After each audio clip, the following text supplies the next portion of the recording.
ወገፈታን አስባችሁ ታውቃላችሁ? 1000 ዓመት ወደ ኋላ ህዝብን መመለስ ወደ ድንቁርና ወደ ጨለማ ህይወት ግልጽ ነው የምንናገረው። የሃይማኖት አባት ነው።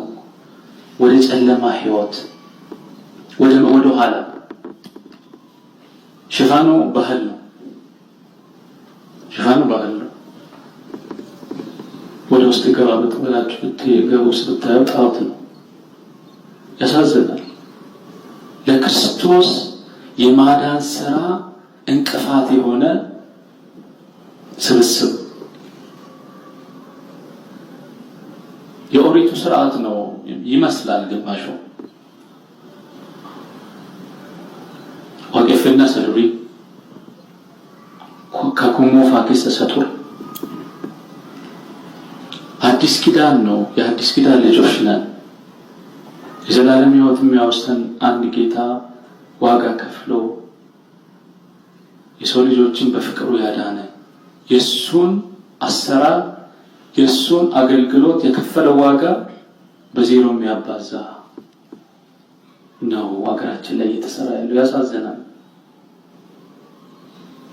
የኦሮሞ ህዝብ እንደ ቤተ ሙከራ ነው የታየው። ማን ነው ይሄን እውነት የሚናገር? ማን ነው ይሄን እውነት የሚገልጥ? ማን አለ? ሊቀ ጳጳስ ነው? ቄስ ነው? ሰባኪ ነው? ሁሉም ዝም ብለዋል። ትውልዱ ግን እያለቀ ብዙ ምስጢር አለ። በሬፈቻ ስም የሚደረገው ቅድም ብያቸው ሽፋኑ ባህል ነው።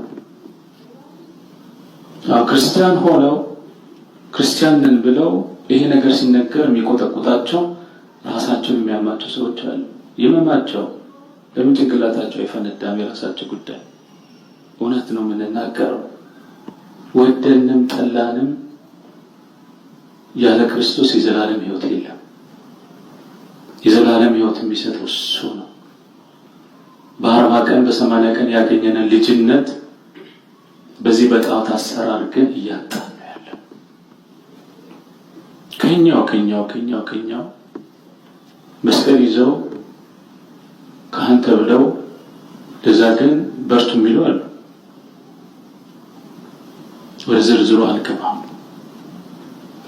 እኔ ብቻዬን ምንም ለውጥ ማምጣት አልችልም። እናንተን ግን ይዤ ብዙ መስራት እችላለሁ።